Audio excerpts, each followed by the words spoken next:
नमस्कार मैत्रिणींनो, रेसिपी लॉजिकमध्ये आपल्या सर्वांचं मनापासून स्वागत. उन्हाळा असो वा पावसाळा, आईस्क्रीमची मजा नेहमीच निराळी. आज आपण घरच्या घरी अगदी सोप्या पद्धतीने क्रीमी रिच बटरस्कॉच आईस्क्रीम बनवणार आहोत.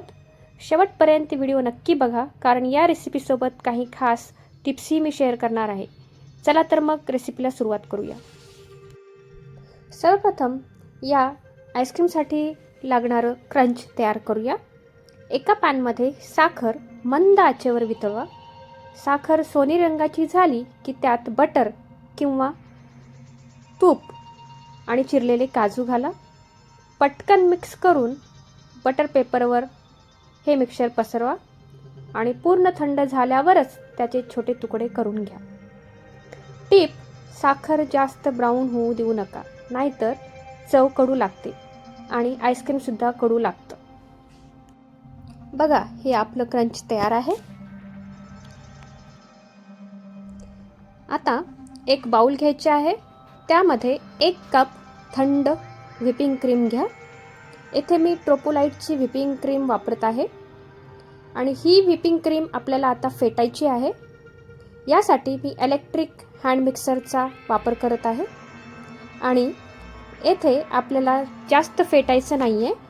खूप फेटल्यास ती बटर बनू लागते आणि कमी फेटल्यास स्टिफ पीक्स येत नाहीत.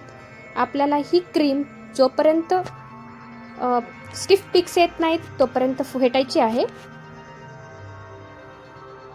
आता छान पीक्स आलेले आहेत. आता यामध्ये 1 teaspoon butterscotch essence, 1/4 cup condensed milk, हवे असल्यास थोडासा पिवळा फूड कलर सुद्धा घालू शकता. आणि हे सर्व आपल्याला आणखीन एक वेळेस छान विस्क करून घ्यायचे आहे.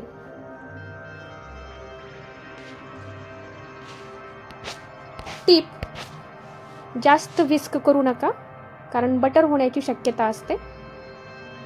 आता यामध्ये आपण तयार केलेले क्रंच घालून छान विस्क करून घ्यायचे आहे.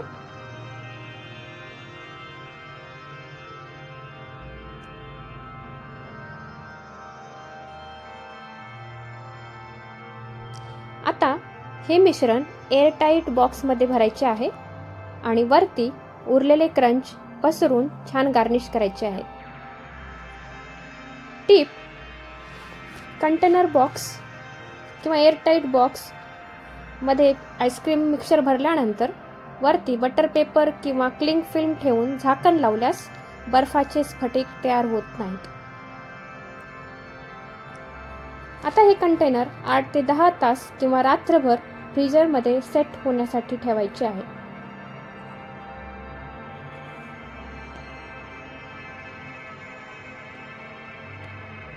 आईस्क्रीम छान सेट झाल्यावर 2-3 मिनिटे बाहेर ठेवा.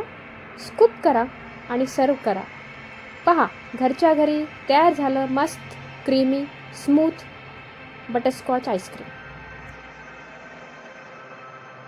हा व्हिडिओ आवडला असेल तर व्हिडिओला लाईक करा, शेअर करा आणि सबस्क्राईब करायला विसरू नका. पुन्हा भेटूया अशाच स्वादिष्ट रेसिपीसह.